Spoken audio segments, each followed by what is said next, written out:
जय हिंद, this is Deepak Thakur and welcome to Gagan the deserving India. So guys, जैसे कि आपको पता है कि एनवायरनमेंट की आपकी एक सीरीज चल रही है जिसमें हम करंट बेस्ड जो आपके एनवायरनमेंट से रिलेटेड टॉपिक्स हैं उनको हम वन बाय वन जो है आपसे डिस्कस कर रहे हैं और उसके जो मेजर क्रक्स हैं, जो मेन पॉइंट्स हैं, वो हम आपके साथ जो है वो डिस्कस कर रहे हैं, जो कि आपके आने वाले एग्जाम के लिए बहुत ही ज्यादा इंपॉर्टेंट रहने वाले हैं।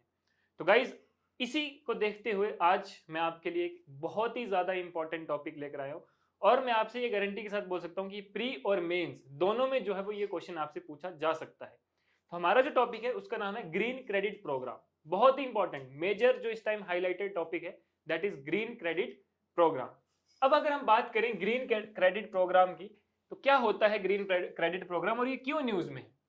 ठीक है, तो सबसे पहले अगर हम देखें कि न्यूज में क्यों है, क्यों ये करंट में जो है वो चल रहा है, तो सबसे पहले हम देखेंगे कि recently the ministry of environment, forest and climate change has clarified that under the green credit program primacy must be accorded to restoring ecosystem over merely tree planting। मतलब क्या है, देखिए कि न्यूज में इसलिए है क्योंकि जो ministry of environment, forest and climate change की है, उन्होंने क्या बोला है कि इस प्रोग्राम के अंडर जो हमारा मेन प्राइमरी गोल होना चाहिए वो क्या होना चाहिए कि इकोसिस्टम को रिस्टोर करना बाय प्लांटिंग दी ट्रीज। ठीक है, जितना हम हो सकते हैं उतने ज्यादा ट्रीज को प्लांट करके हमारा जो मेन फोकस है, क्योंकि ये जो ग्रीन क्रेडिट प्रोग्राम है डिफरेंट 7 to 8 कैटेगरीज में जो है वो डिफाइंड है। ठीक है, जिसमें से एक है tree planting, plantation of trees. तो इसलिए न्यूज में चला है क्योंकि अभी इस मिनिस्ट्री ने क्या बोला है कि हमारा जो बेसिक गोल, जो हमारा प्राइमरी गोल होना चाहिए वो इस कैटेगरी पे होना चाहिए कि हमें ज्यादा से ज्यादा ट्रीज को जो है वो प्लांट करना है। अब अगर हम बात करें कि what is green credit programme, तो देखिए ग्रीन क्रेडिट प्रोग्राम क्या होता है कि एक ये इनोवेटिव मार्केट बेस्ड मैकेनिज्म है। ठीक है, जिसमें जो है वो इस तरह से डिजाइन किया गया है कि यहाँ पे कोई भी लोग, कोई भी, चाहे वो प्राइवेट सेक्टर का है, चाहे वो स्टेक होल्डर्स हैं, चाहे वो इंडिविजुअल्स हैं, इंडस्ट्रीज हैं, कंपनीज हैं, या कम्युनिटीज हैं, या एनजीओज हैं, वो अपना एक वॉल्यूंटरी जो है वो मतलब सेवाएं दे सकते हैं, वॉल्यूंटरी एनवायरमेंटल एक्शंस परफॉर्म कर सकते हैं। ठीक है, to restore the ecosystem, to restore the environment. ठीक है, तो ये जो है वो मेन ग्रीन क्रेडिट प्रोग्राम के अंदर आता है। अब इसमें क्या है कि it is design to foster a sustainable lifestyle and environmental conservation as part of the life initiative announced by the prime minister united nation in COP26। COP26 में लाइफ एक आपका इनिशिएटिव लिया गया था हमारे प्रधानमंत्री मोदी के द्वारा। उसी में ही ये एक पार्ट जोड़ा गया कि हमें जो है वो एक सस्टेनेबल लाइफस्टाइल जो है वो डेवलप करना है, एनवायरमेंटल कंजर्वेशन को फोकस करते हुए एनवायरमेंट को भी प्रिजर्व करना है, इकोसिस्टम को भी जो है वो हमें सुधारना है। ठीक है, तो उसके अंडर जो है वो ग्रीन क्रेडिट प्रोग्राम यानी कि वेरियस 8 कैटेगरीज अभी हम आपसे डिस्कस करेंगे, जिसमें से एक आपने पढ़ा प्लांटेशन ऑफ ट्रीज, तो इन पे जो है वो हमें फोकस करना है। अब देखिए, these are the covered activities की जो ग्रीन क्रेडिट प्रोग्राम है, ये 8 की टाइप्स ऑफ एक्टिविटीज जो है वो इसके मेन गोल रहेंगे। टू एनहांस एनवायरमेंटल सस्टेनेबिलिटी, कि एनवायरमेंट को प्रोटेक्ट करने के लिए, to make it more sustainable, हमें इस ग्रीन क्रेडिट प्रोग्राम को जो है 8 टाइप्स में डिवाइड किया गया है, जिसमें से एक आपने ऑलरेडी पढ़ा, ट्री प्लांटेशन। ठीक है, कि हमें क्या करना है, जितना हो सके उतने ट्रीज को प्लांट करना है, उतनी हरियाली, ग्रीन कवर को जो है वो इंक्रीज करना है। और डिफॉरेस्टेशन यानी कि जो पेड़ काटे हैं पहले या फिर जो कट रहे हैं उसको ओवरकम करना है। डिफॉरेस्टेशन का अपोजिट होता है अफॉरेस्टेशन। तो हमें अफॉरेस्टेशन यानी कि हमें जो है वो प्लांट, इतने ट्रीज प्लांट करने की जो डिफॉरेस्टेशन से जो नुकसान हुआ है उसकी भरपाई हो सके। दूसरा है वाटर मैनेजमेंट। अब वाटर मैनेजमेंट में क्या है, जैसे कि जो भी हमारे वाटर रिसोर्सेज है, या चाहे वो नेचुरल है चाहे वो आर्टिफिशियल है, ठीक है, ऐसी स्ट्रेटेजीज को इंप्लीमेंट करना है कि हम इन रिसोर्सेज को जो है वो एफिशिएंटली प्रोटेक्ट करें, उसको प्रिजर्व करें, कंजर्व करें। जैसे कि आपने रामसर कन्वेंशन में वेटलैंड प्रोटेक्शन देखी थी, उसमें हमारे वेरियस जो नेचुरल रिसोर्सेज हैं, वेटलैंड्स हैं, उनको प्रोटेक्ट करने के लिए, कंजर्व करने के लिए जो है वो हमने फोकस किया था। वैसे ही वाटर मैनेजमेंट जो ग्रीन क्रेडिट प्रोग्राम है, इसमें भी यही है कि चाहे वो नेचुरल है चाहे वो आर्टिफिशियल है, हमें जो है हर एक तरह का जो पानी है उसको हमें बचाना है, उसको कंजर्व करना है।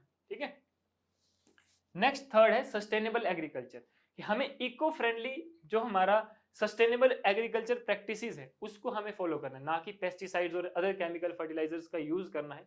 उस तरह का हमें यूज नहीं करना है, हमें नेचुरल जो खाद है उसका यूज करना है, उसके थ्रू जो है वो हमें एग्रीकल्चर एक्टिविटीज को फॉलो करना है। क्लियर?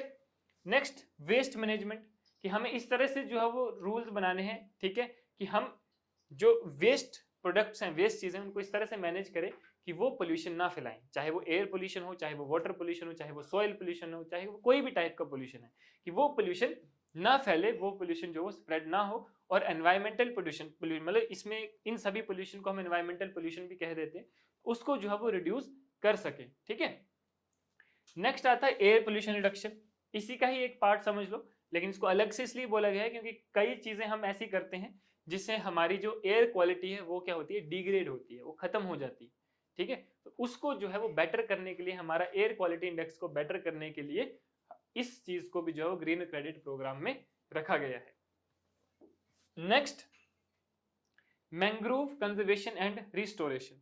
अब मैंग्रोव कंजर्वेशन एंड रिस्टोरेशन का मतलब, देखो मैंग्रोव फॉरेस्ट होते हैं जो हमारे कोस्टल एरियाज में मेनली पाए जाते हैं, ठीक है, जैसे हमारा वेस्ट बंगाल वाला एरिया है, सुंदरबन डेल्टा है, जैसे हमारा केरला वाला एरिया है, वहां पे ज्यादातर मैंग्रोव फॉरेस्ट आपको दिखेंगे। अब मैंग्रोव फॉरेस्ट का जो चर्चा है वो आपके COP27 में भी हुई थी, ठीक है, उसको भी आपने देखना है। COP28-7 में जो है वो इसकी डिस्कशन हुई थी, मैंग्रोव फॉरेस्ट के लिए हमारे ही प्रधानमंत्री ने जो है वो इसके साथ डील करी थी, क्योंकि मैंग्रोव फॉरेस्ट जो करते हैं वो कार्बन को ज्यादा अमाउंट में ऑब्जर्व करते हैं, ठीक है, जो हमारा कार्बन डाइऑक्साइड जो हमारा मतलब है, जिसकी वजह से पोल्यूशन जो है वो होता है, ठीक है। तो मैंग्रोव फॉरेस्ट क्या करते हैं, उसको जल्दी से ऑब्जर्व करते हैं और उस एरिया में जो है वो प्योरीफाई एयर जो है वो स्प्रेड करते हैं, इसलिए मैंग्रोव फॉरेस्ट पे जो है वो मैंग्रोव कंजर्वेशन और रिस्टोरेशन में ज्यादा फोकस जो है वो अब इंडिया कर रहा है, ठीक है। आगे चलते हैं, गवर्नेंस एंड एडमिनिस्ट्रेशन, ठीक है। तो गवर्नेंस एंड एडमिनिस्ट्रेशन क्लियर, ये भी एक इसका ही पार्ट है। अगर हम बात करें गवर्नेंस एंड एडमिनिस्ट्रेशन की, ठीक है, इसमें क्या है कि the operational framework of the green credit program involves a process where both individuals and corporations are given the opportunity to contribute financially to the restoration efforts of forest deemed degraded। मतलब कि देखिए, governance and administration का एक simple सा अगर मैं आपको मतलब समझाऊं तो देखो, एज पर गवर्नमेंट, एज पर मिनिस्ट्री, ठीक है, एज पर government of India, green credit program में जैसे कि आपको पता है कि यहाँ पे वॉलंटरी बेसिस पे, फाइनेंशियली बेसिस पे, मतलब एज अ फाइनेंशियल पर्पस यहाँ पे आप कंट्रीब्यूट कर सकते हैं, ठीक है, to improve our forest land या फिर फॉरेस्ट कवर या फिर इकोसिस्टम आप बोल सकते हैं, जिसमें एक इंडिविजुअल भी कर सकता है, एक कॉर्पोरेशन या कंपनी भी जो है वो इसको इसके साथ जुड़ सकती है और फाइनेंशियली सपोर्ट कर सकती है, ठीक है। तो ये इसका गवर्नेंस एंड एडमिनिस्ट्रेशन में मेनली ये है। अब इसको फैसिलिटेट कौन कर रहा है, this is facilitated through applications to the Indian Council of Forestry Research and Education, an independent entity under the environment ministry, ठीक है। तो इसके थ्रू जो है वो आप उसको फैसिलिटेट, उसको अप्लाई कर सकते हैं, एप्लीकेशन आप अपनी फिल कर सकते हैं, ठीक है।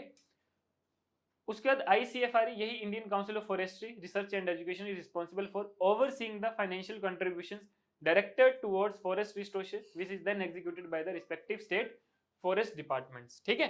अब देखो, ये इसका इस लाइन का क्या मतलब हुआ कि जो ये वाला आपका एजुकेशन एक इंस्टीट्यूट है, काउंसिल है, ठीक है, ये रिस्पॉन्सिबल रहेगी किस चीज के लिए, जो भी फाइनेंशियली जो सपोर्ट मिल रहा है, कंट्रीब्यूशन मिल रही है, उसको लुक आफ्टर करने के लिए। और फिर ये क्या करेगी कि अलग अलग स्टेट फॉरेस्ट को जो है वो डिस्ट्रीब्यूशन भी करेगी, यानी कि सपोज करो एक टोटल आपके पास 1 करोड़ रुपए आता है, ठीक है, तो वो उस 1 करोड़ को जो देखेगी भी कि कहाँ से आ रहा है, क्या मतलब कितना जो है वो किस पर्सन ने, किस कंपनी ने दिया है, ठीक है। उसके बाद वो इक्वली अमाउंट्स जो है वो अलग अलग स्टेट्स को एज पर देयर रिक्वायरमेंट्स जो है वो डिस्ट्रीब्यूट भी करेगी, ठीक है। तो ये इसका जो है वो गवर्नेंस एंड एडमिनिस्ट्रेशन का पार्ट है। इसी में अगर हम देखें, post the afforestation efforts, a period of 2 years is observed after which the ICFRE conducts an assessment of the planted tree. 2 साल के बाद ऑब्जर्व करने के बाद जो है वो एक असेसमेंट टेस्ट होगा, जिसमें यही ICFRE जो है वो एक असेसमेंट टेस्ट लेगी, किसके लिए, कि कितने ट्रीज जो है वो प्लांट किए गए हैं। क्योंकि अगर ये पैसा दे रही है तो ये पैसा दे रही है पेड़ों को उगाने के लिए, प्लांटेशन ऑफ ट्रीज के लिए, या फिर जो आपने 6-7 कैटेगरीज आपने पढ़ी हैं उनके लिए। तो फिर ये क्या करेगी कि 2 साल के बाद असेसमेंट टेस्ट भी लेगी कि क्या वो काम हुआ है या नहीं हुआ है, ठीक है। और फिर सक्सेसफुल इवेल्युएशन में, चाहे वो एक इंडिविजुअल है चाहे वो एक कंपनी है, ठीक है, अगर वो सक्सेसफुल इवेल्युएट होके वो एक सही पाया जाता है, ठीक है, ये क्या करते हैं, फिर एक वैल्यू साइन करते हैं, मार्क्स देते हैं, जिसको बोलते हैं 1 ग्रीन क्रेडिट, ठीक है। तो ये ग्रीन क्रेडिट जो है फिर उस पर्टिकुलर इंडिविजुअल या कंपनी को प्रोवाइड किया जाता है, ठीक है। और ये जो ग्रीन क्रेडिट है they can be utilised by the funding organisation in a couple of ways, ठीक है। जैसे कि आप बोल सकते हैं they can serve as a complex mechanism for organisation, ठीक है, कि मतलब कि फॉरेस्ट पर्पस के लिए, पेड़ों को उगाने के लिए, अफॉरेस्टेशन के लिए इसका यूज किया जा सकता है, ठीक है। फिर उसका these credits can be employed as a metric for reporting adherence to the environmental, social and governance standards और fulfilling corporate social responsibility obligations. तो इस तरह से आप इस ग्रीन क्रेडिट का जो है वो यूज हो सकता है। Clear guys? देखो मेन बात जो इसका आपको आ सकता है, अगर हम प्री की बात करें तो प्री के लिए आपको बेसिकली सिर्फ इसके बारे में ये आ सकता है कि ग्रीन क्रेडिट प्रोग्राम कौन सी मिनिस्ट्री इसमें इन्वॉल्व है, कब इसका मतलब किया गया, किसके द्वारा किया गया, ठीक है। मेनली इसके पॉइंट्स आ सकते हैं कि इस ग्रीन क्रेडिट प्रोग्राम में क्या क्या है, ठीक है। जो आपने 8 कैटेगरीज पढ़ी हैं उसके बारे में आ सकता है। मेंस में जो है वो आपके लिए कंप्लीट आपके लिए जो है वो आ सकता है। मेंस में जो है आपसे पूछा जा सकता है कि मतलब क्या क्या जो है वो इसके मतलब रह सकता है, ग्रीन क्रेडिट प्रोग्राम क्या है, ठीक है, और इसकी कौन कौन सी कैटेगरीज हैं, क्या है एडमिनिस्ट्रेशन पार्ट क्या है इसका, या फिर चैलेंजेस क्या हैं, ठीक है। तो अभी हम इसके बाद जो है चैलेंजेस को पढ़ेंगे, ठीक है। जैसे कि what are the challenges with the green credit programme, तो चैलेंजेस क्या क्या है, ठीक है। तो यहाँ पे सबसे पहले चैलेंज, ये देखो ये आपका मेंस के लिए ज्यादा इंपॉर्टेंट है, क्योंकि अगर आपके लिए अगर ये क्वेश्चन आता है तो मेंस में जो है वो आपको डिटेल में लिखना पड़ेगा, उसमें आपको चैलेंजेस भी बताने पड़ेंगे, इसके बारे में भी बताना पड़ेगा, इसके फायदे भी बताने पड़ेंगे, है ना। तो चैलेंजेस क्या है, सबसे पहला impact on forest ecology, forest ecology पे जो है वो ये इंपैक्ट कर सकता है, ठीक है। दूसरा अगर हम आगे चले तो क्रिएशन ऑफ ग्रीन डेजर्ट, ठीक है, ये भी एक डर है कि ग्रीन क्रेडिट रूल्स जो है वो might lead to the creation of green desert, green desert जो है वो बन सकती है। अब इसका मतलब क्या होता है कि this term refers to areas where tree plantation are established without considering the ecological complexities and biodiversities of the original landscape. अब देखो अगर हम आसान भाषा में इसकी बात समझें, ठीक है, अब देखो एक एरिया है सपोज करो हिमाचल, पर एक एरिया है पंजाब, ठीक है। अब अगर हम हिमाचल में देखेंगे तो वहां पे देवदार है, पाइन ट्री है, या अदर ट्रीज जो कि उस इकोसिस्टम के लिए सुटेबल है वो वहां पे लगाए जाते हैं।